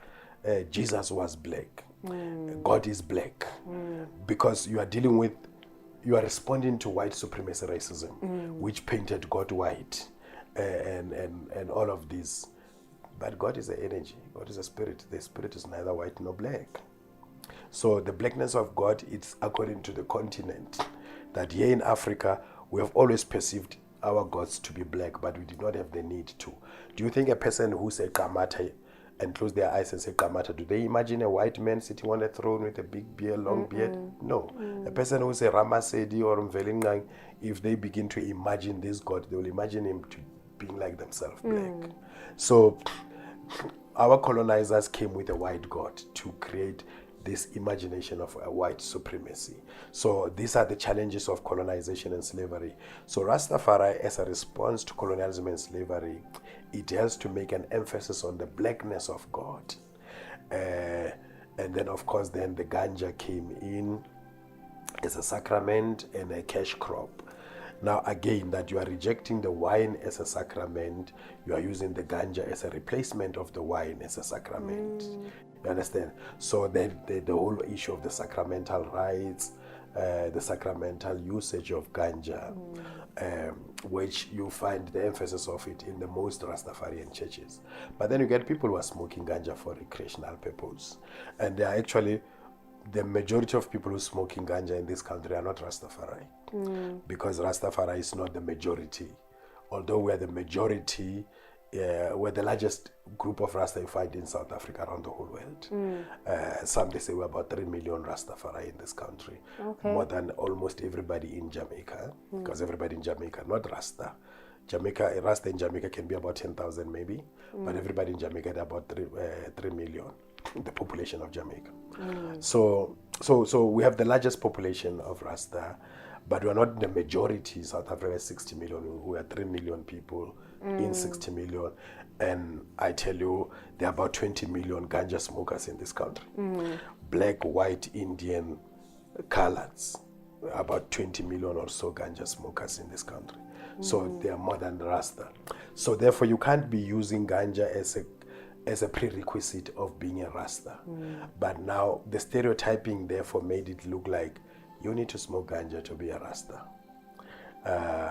You need to be vegetarian to be a Rasta. You need to grow your dreadlocks to be a Rasta. But then you have others who tell you that you don't have to be dread to be Rasta. You know, you have a song by Morgan Heritage, don't have to be dread to be Rasta, it's just a conception of your heart. And then I have came across Rasta who eat meat, you know, like the 12 tribes of Israel outside of South Africa. The 12 tribes of Israel in South Africa, very vegetarian, very ital. But outside, the group that was formed in England and Jamaica, they eat their meat, their women wear pants, they smoke their cigarette, they drink their alcohol, they do any other thing. So in a whole, Rastafari as a movement, eventually in a whole, you are going to find people who are doing everything that and they say that you should not do to be a Rasta. So these are just limitations that come up with these expressions of ours. Kemet, Obongoma, that you'll still get people who vulgarize Obongoma and do things that they are not supposed to do as a traditional healer. You get Kemet, people who are doing things that they are not supposed to do based on that philosophy they are following of Kemet. Because you can't talk about Kemet but your behavior is not consistent with the 42 principles of Ma'at, you know, and then yet you are a teacher of chematology or a practitioner of chematology. So you always get those characters that therefore either give a good name or a bad name to the tradition. But then the totality of it all is that at the end of the day, these are just component and smaller expression of African spirituality, which is the totality of all, which therefore takes into consideration, when you say African spirituality, you're not talking about a vegetarian movement, you're talking about a movement of Africans who do everything that Africans do. Others, they eat their meat, others they slaughter their goat, others they eat their vegetables. These are different practices that the Africans do. So if you're going to take all these practices into cognizant, then you have the totality of all, which is African spirituality. Africans who practice almost everything. But then if you are going to say, you come up with your vegetarian movement and you say this is African spirituality and everybody must do that, if you don't do that, you're not doing African spirituality, that is a misrepresentation of the whole thing. Because African spirituality is made up of practitioners of all sort of practices that the Africans do. Drinkers of umqombothi, smokers of traditional tobacco, smokers of umhlonyane. I learned to smoke by smoking umhlonyane, given by my grandmother. Because when you had a flu, they used to prepare umhlonyane for us. That is, either you smoke it or they boil it and you drink it. So we smoked a lot of things too. You know, umhlonyane, tobacco, ganja. You know, we drank a lot of things, umqombothi, palm wine, pine wine, all these type of things. So all of these things form part of African spirituality because they are practiced by African spirits, or they are practiced by spirits having African experience, or we say spirits having human experience. But this human experience, when you give it specification, in terms of Africanness, it is African experience, so therefore it's African spirituality. But these people are spirits, we are spirits. So they are spiritual beings before they are even physical beings.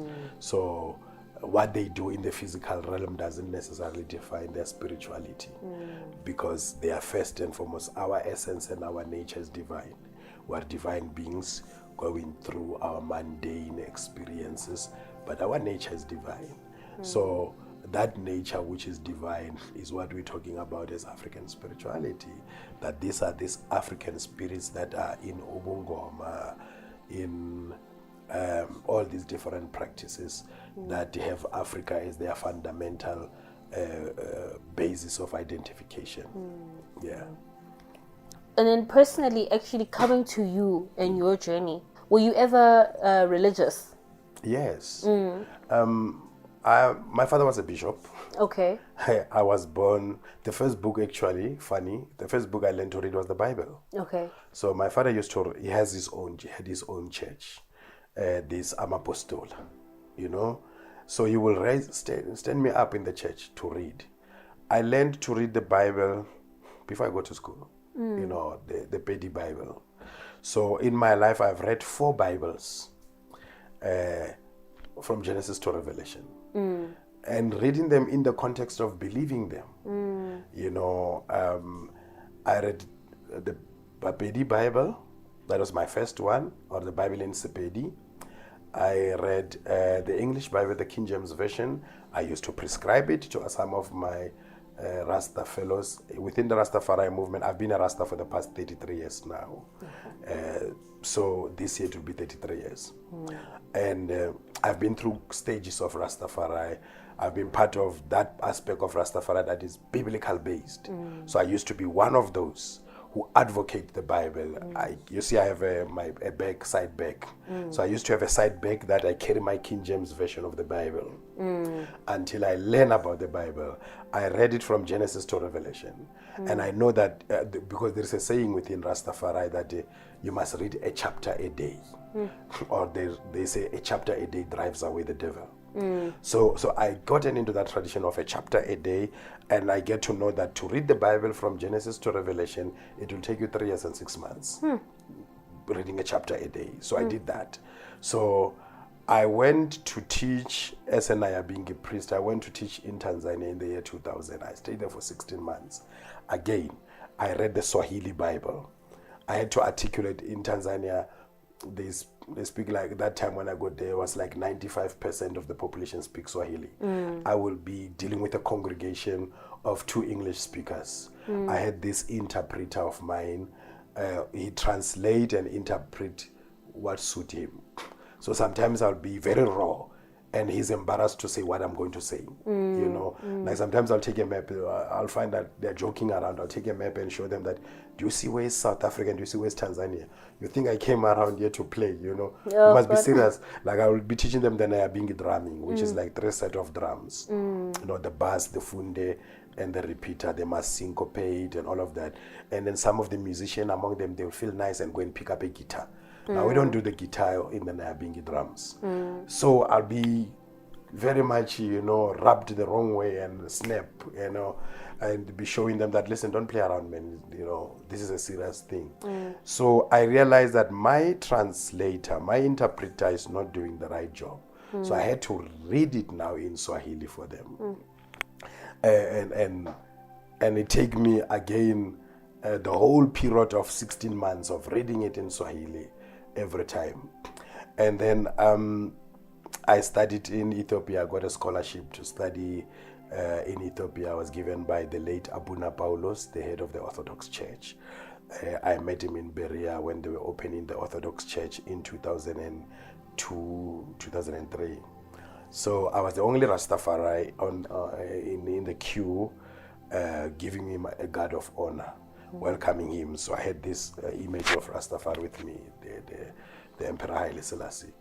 And then he came to me and he said, why don't you join the African church? I said, which one? He said, the Ethiopian Orthodox Church. And I said, which church am I part of which is not African? He said, Rastafarians. I said, who said the Rastafarians are not African? He said, no, they're not Africans, they're Jamaicans. I said, they are Africans taken to Jamaica as slaves. An African banana, if you take it to America, is still African, you know? So he said, okay, if you come to Ethiopia, I'll give you a scholarship to study with the Orthodox Church.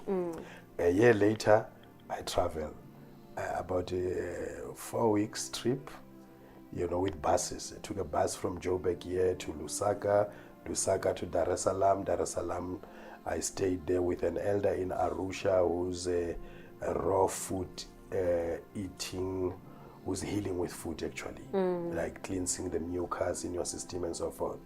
So you look at me and say, yeah, you have developed a belly. We need to skin you up. So he detained me for a week there, pumped me up with his beetroot juice, carrot juice, spinach juice, and all of that. And then I went to Kenya. I had to then stay in Kenya for about 7 days waiting for the visa. When I finally reached Ethiopia, it was like the whole 4 weeks on the road. And then I gotten into the Orthodox Church. I arrived before September. The Ethiopian New Year is in September. I arrived around April. I waited for the schools to open in September for me to enroll into the college. So one of the instruments I was using to read the Ethiopian alphabets, they are very difficult. They call them abogida. Now to read those alphabets and vowels, I had to use the Ethiopian Bible. When I began to learn how to read the alphabet, I had to read the Ethiopian Bible up until I came back. I was reading the Ethiopian Bible until 2007 when I stopped reading the Bible altogether. It was actually in the church that I learned that the Bible, it is not written in the layman's language. It's not like a Bona magazine or Pace magazine or True Love or no. The Bible, for anyone to stand here and read the Bible for you, he must go and study 4 years of the translation of New Testament and 4 years of the translation of the Old Testament. When they say Christ walked on top of the water, they are going to give you the translation that the water is the people.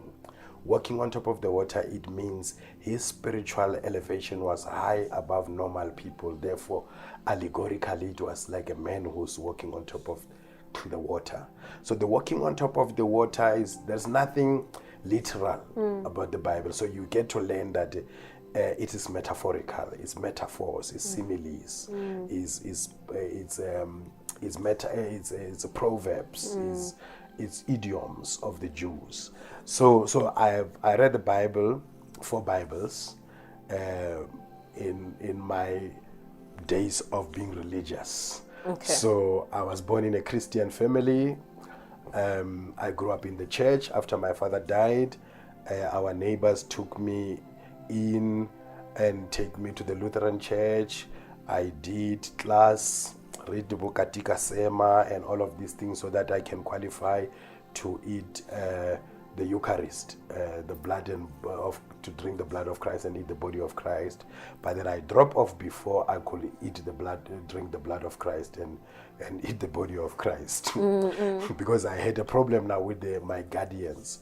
At that time, when these guardians of mine took me to their church, my mother was going through her initiation as a traditional healer. When my father passed, told my mother that you must go back to the tradition of your ancestors. So my mother was for 3 years and 6 months. So she was away from us for a long time, for about 3 years and 6 months. So we had to live with other people. And that is, in that process, I developed sinus, because I remember around 1987, the whole year I went to school barefoot. So I was exposed to serious coldness. And then I developed sinuses and so forth. So yes, I was born into a very religious family. My father had a church, and all the members of his family, his wives, my father had like 14 wives and 52 of us. All of his children have biblical names. From the firstborn is Samuel, and it goes Petros. All of them, they have biblical names. Yes. So, but when on his deathbed, he told my mother, leave the church, goes to the ways of your ancestors, because my mother's side and my father's side are traditional healers. My father is the first one to become a Christian and the last one to tell us that leave this, because they had fights in the church. They fought him over polygamy. They'll quote for him Apostle Paul's letters. The bishop must have one wife. He was a bishop. The bishop must have one wife. On the other side, Bashela Bafazbak. And then he started to have a problem with them, and all of this stuff. And he was very cantankerous man. He was very short-tempered. You'll stop the church and remind you that I still have my feast with me. I did not leave them out. So having the difficulties in the church, he has to break away and form his own church. So we grew up in that church of his, which was an African Christianity, Amapostola, same like Shembe, same like ZCC. But then, and then after he passed, my mother left the church. I continue, joined the other church, and then after I left that other church, I remained religious. I still read the Bible because I was taught to read the Bible. When I began the Rastafari movement in 1990, I became part of the Rastafari movement. I got socialized through the Bible. Up until 17 years later, I stopped reading the Bible, which is like from 1990 to 2007. In 2007, I stopped reading the Bible, and then I get into this African spirituality, because again, like I say, that even that Christian church we were part of at home, it had incorporation of African spirituality. My father will still do the church, but and he will allow us, like when it's Passover, when people are celebrating their Passover, we go to visit our grandmother. When we reach there, you will do umsebenzi for Tina. So my grandfather and my grandmother on my mother's side, they never went to church. I never heard them talk about Bible, Jesus, or anything that has to do with the church. But they were big, almost every 3 months by a pathla. There's something in Zagala, and all of these grandchildren, we will go there. So my religious involvement, or me being religious, has always been going parallel with my African spirituality and African practices. And now when I became a Rasta, we always know that Rastafari is another form of African spiritual expression, but using the Bible. And now when these contradictions becomes more and more visible, I then go to inquire from my mother, okay, Bible aside, what does the African spirituality say? Who is God? And she said, God is your mother. You know, God is the womb that gave birth to you. Heaven is the womb, you know. That is where life is incubated. So I got most of my groundings about African spirituality from my conversation with my mother. I still do that every now and then. If I want to understand something, I'll ask her. You know, first time I was invited by traditional healers in Pretoria, but Bavusumunguni. So they were bodla so uncontrollably. So I was like, you know, it was for the first time I see this because I'd never heard my mother a bodla. It's just a different type of traditional healers. You know, you're kidingaka because they are bapedi. You know, as mangoma. You know, kidingaka. So I found certain practices among Amangoma different from what I observe at home. So I'll ask them, you know, why you know, and then I will sit also in interfaith groups where you get born again Christians and sangomas, you know, and then a born again Christian will be sitting there and start to say Jesus, and then sangoma is that, but then you have that spiritual thing going on there. So then I'll go and inquire, what is going on now? You know, so for clarity, to understand, you know, as a practitioner of African spirituality. So I grow side by side.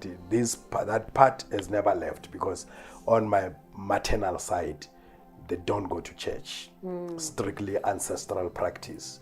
And that is where we always go. When schools close, we go there. And then on my paternal side, my father is a bishop. But after he passed away, which was very long time ago, when he passed away, I was 10 years old.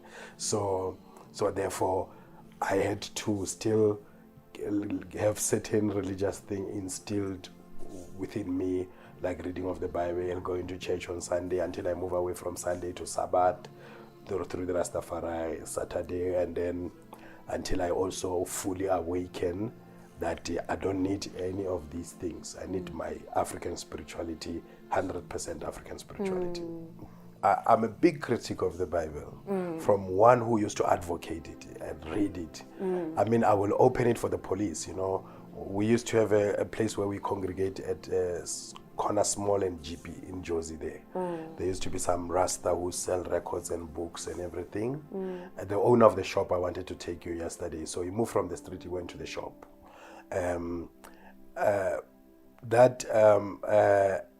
Place was where most Rastas were gathered around the year 2000.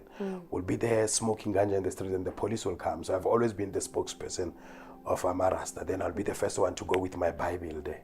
You know, I open the Bible. Yeah, Genesis 1 verse 29. You know, all green plants Jah gave to you. One policeman nicely woke me up, you know, changed my perspective. And he said to me, you know, Rasta, not everyone subscribe to your rubbish, ne? You know, that's what he said to me. He said, Rasta, not all of us subscribe to your nonsense. You know, I'm opening a Bible for him and he's telling me that, yeah. Then I realized that my way is not the only way. My way is just the other way. You know, not everybody subscribe to my way of thinking or of doing things. So therefore it helped me and taught me to coexist with different ideas and philosophies. But at the same time, it doesn't make me less critical, particularly on the area of decolonization, because if we are to decolonize, we must not massage the truth. And we must not egg walk and tiptoe around things. Because the other problem with our people is that they hate everything about colonialism except Christianity. Even those who will be, look at the founders of our liberation movements were deeply Christian. Some of them, they even said, if I was not a politician, I'll be a priest. You know, Oliver Tambo, deeply Christian. Robert Sobukwe, deeply Christian, yet Pan-Africanist. So that challenge was always there. That look at the kings, our kings. Practically almost all our kings, they are Christians. Look at the coronation of the Zulu king by the Anglican Church, something that never happened like that before. If you go to the traditional Zulu coronation, you see. So every facet of our society and social activity is tainted by this Christian influence. That even now the best of our revolutionaries will still profess the colonial religion because they hate everything about colonialism except Christianity. That is how much hold it has on us. But it is because it's one of the religion that was heavily beaten into us. During apartheid, we had a thing called BIBS, Biblical Studies, where you were taught about this Adam and Eve and talking snakes in Eden stuff, You were only taught that. There was no option that if you don't want to study BIBS, what can you study? Can I study my African spirituality? No option. Can I study Hinduism, Buddhism? No option. You will only study biblical studies. In the assembly, that thing that happened in the morning, you go to the assembly, same religion was beaten into us. So it was instilled and socialized. And not forgetting that apartheid itself was a Christian concept, was a Christian doctrine of the Calvinist denomination of Christianity, which is Dutch Reformed Church and Kerk and the Herrenvolk Church, the three major Afrikaner Christian church. So apartheid was Christian to the point that I remember when the ANC was celebrating 100 years in 2012, they played a series of documentaries around the January 8 statement, I think. They played a series of documentaries, and one of them had B.J. Foster, one of the prime ministers during apartheid, South Africa, during apartheid time. B.J. Foster quoted Deuteronomy 28 verse 4 as the basis of apartheid, that the children of Israel and the children of Moab shall not mix, even to the 10th generation. So apartheid was a Christian Afrikaner nationalism. And hence our education system was called a Christian education. And we were required to have a Christian names, which are European names. Like Nelson Mandela. Like Nelson Mandela. Yes, you see, because he was just Holy Tlatla Mandela. And the teacher could not pronounce Holy Tlatla. And say, okay, we're going to call you Nelson. You, then you have to get Jacobo, So that is how we get to have all these names which we were given in the name of saying they are Christian names, but which are not necessarily Christian, but they are European names. They are names of regular European guys: Paul, Simon, Peter, John, James. You understand? There's nothing Christian about them, but there's everything European, because colonization, our colonization went along with three things, or what we call the triple C: Christianization, civilization, and commercialization. Colonization go with these three C. That they are coming to Christianize us, and they're coming to civilize us, which is a euphemism for Westernize us and Europeanize us, and commercialization. That is why you look at our main national roads, all of them, they lead to the port, looting things from the interior of the land and they taking them to Europe. All our land roads, national roads, they lead to the port, Durban, Cape Town, all of this N1, N2, N3, and whatever, there were roads designed for our looting, or what they call commercialization, or extracting our wealth. So in the process of our colonization, we were Europeanized, or we were made poor imitations of the European, Afropians, half African, half Europeans. But it was the part of the whole colonization project, because you can't colonize us, you can't dominate us, you can't rule us unless you change us. You can't rule us in the name of Jesus when we still have a chance to tell about Umvelingangi, and we still have a chance to tell about Usmagadi, and we still have a chance to tell about Ramasedi and all of that, and we're telling that, listen, in my African spirituality, there is no hell. So when you come here and tell me that I'm going to hell because I don't believe in what you say I must believe in, that's your own stuff. but me, there is no hell. So that is why this belief system of ours have to be demonized, removed, and then introduce a foreign belief system that is easier to dominate us with. Then you can come and quote from your Bible and tell us that slaves obey your masters. When you are beaten, turn the other cheek. Our treasures are not of this world. Our treasures are in heaven. We are only passing through. So if you are accumulating wealth, you must know that you are like a camel that will not enter through a needle's eye. So these things were designed. Even how the Bible was read to us in a way that it is used as an instrument of our colonization. That is why we are more Christian than the people who brought us Christianity. We are more religious than the people who brought us religion. We are even having a uniform of these churches that the people who came up with these churches, they don't have that. Like I was giving an example, have you ever seen the white Amado Danase Wessel? No. But Wessel is a European church from Wesley. Have you seen this thing of Thursday women who wear siaparo and then they are wearing this thing, and you look at that, it's a black dress with a white collar, because there is a saying that Rebadira Dibi Babas, who are the black sinners, we have to have our sins washed and they become whiter than snow. So we have to wear that black uniform that you see our mothers wearing, that black uniform with white collars and all of that. White gloves, black people who were into catering had to wear white gloves because they are dirty hands. Black people in the church, white gloves in the church was that they must not be able to steal the money of Sunday contribution. Now, some of the practices that we continue with them in the churches of uniform, white gloves, all of that came from the days of slavery, when slaves were only allowed to read one book, which is the Bible, and which it was read for them in such a way that it perpetuated their enslavement and their colonization. You were not allowed to read philosophy, history, science, economics, and hence we are still very bad in managing money, because knowledge of money management was never put at our disposal. Knowledge of science. What we were taught in biology classes to name the parts of a locust, the head, abdomen.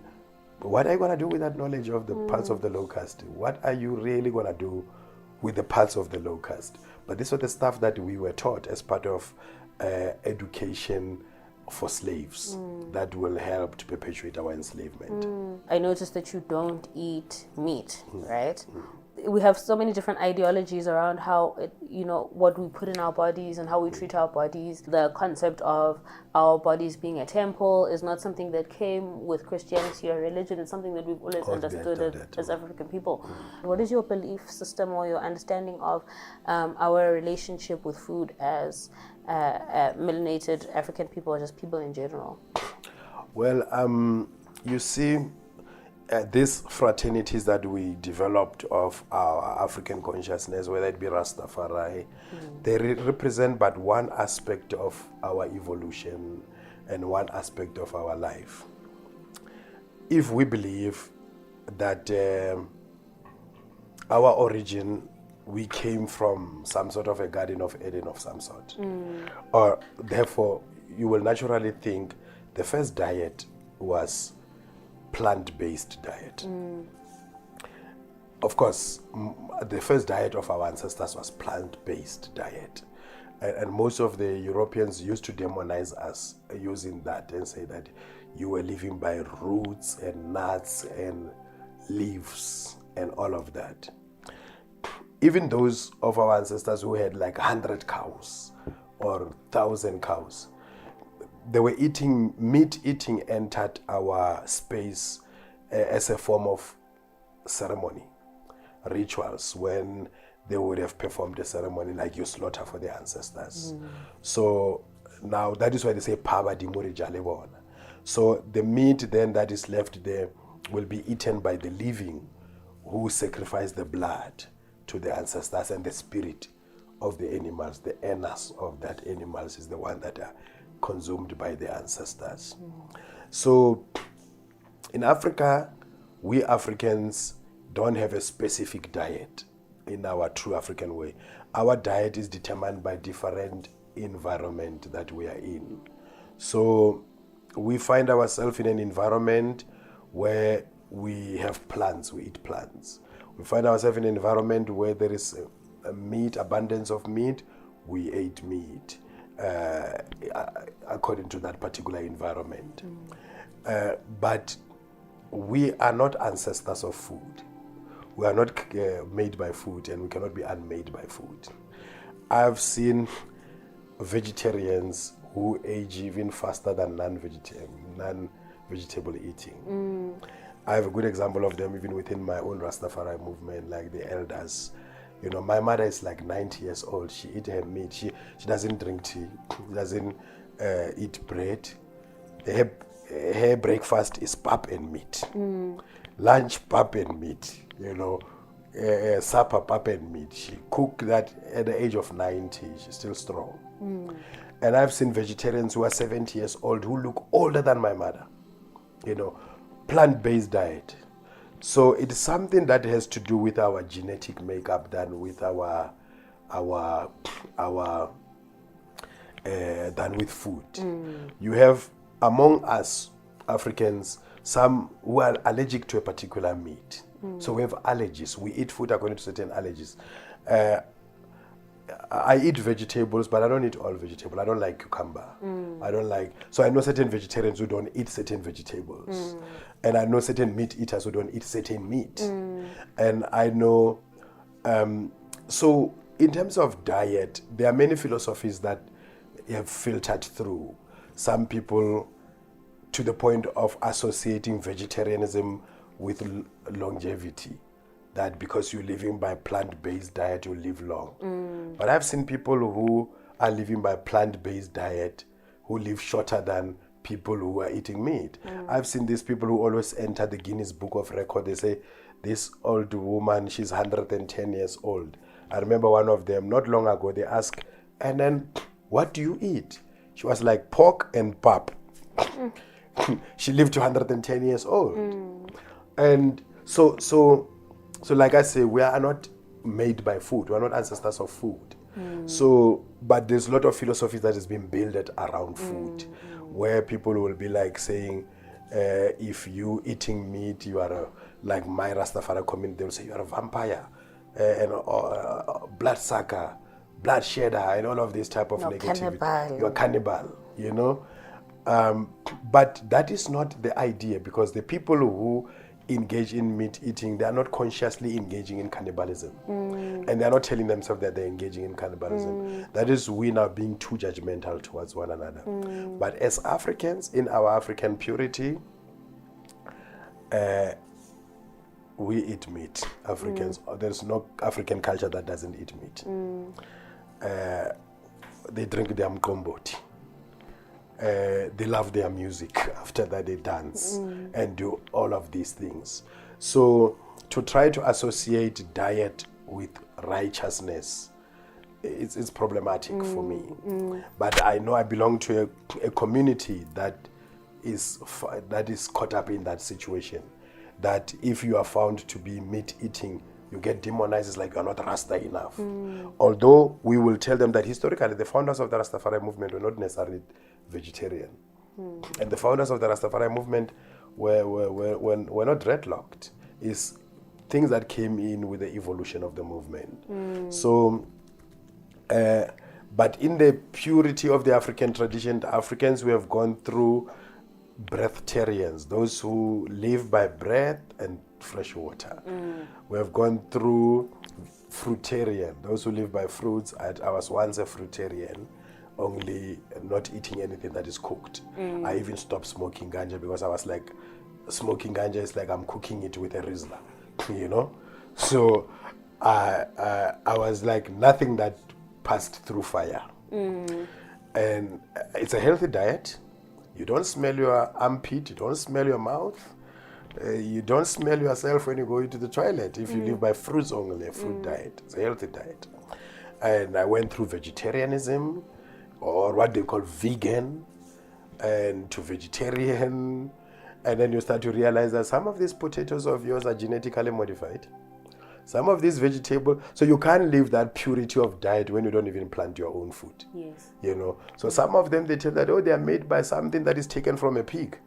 But this is supposed to be a vegetable, and you're supposed to be a non-pig eater. So my philosophy about food is that everyone to what makes them happy.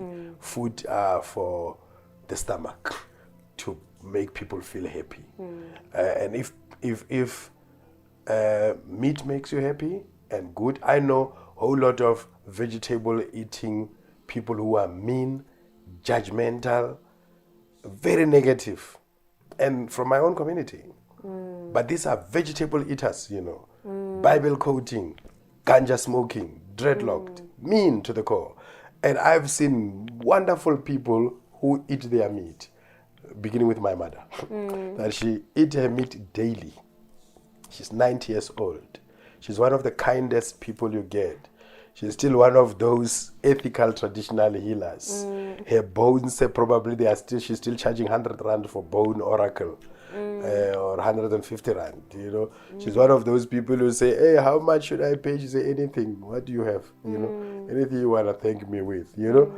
But she's eating her meat every day and drinking her alcohol, you know. And when she get drunk, she go and sleep, you know, than fighting people. So food cannot be used as a determinant to determine the uprightness of a person. Although some of these movements make that particular mistake. One of them being my Rastafari movement, that, you know, they will tend to create an impression that meat eaters are evil and vegetable eaters are good. Most of my worst critics, people who ever insulted me, and my enemies are vegetable eaters. People who purport to not like me are vegetable eaters. So I wouldn't associate vegetarianism with righteousness and meat eating with wickedness. No, I wouldn't. I will not do that. My experience and my knowledge and my learning system does not allow me to do that, because most of the people who have even helped me, accommodated me in my travel throughout this continent are people who eat meat, smoke their cigarette, drink their alcohol, but they're the kindest people ever, you know? So it boils down to personality at the end of the day. It doesn't boil down to diet. So people who are trying to make an issue out of diet, it's like people who are trying to make an issue out of water. You know, you don't get wet out from the way to water. You know, you have to get into the water. So some people think you get righteous from claiming to be righteous. You have to live righteous. You can't be quoting scriptures and being mean to the next person. You know, it doesn't work. Thokoza, thank you so much. Thokoza, I think we can end it there. That's good, right?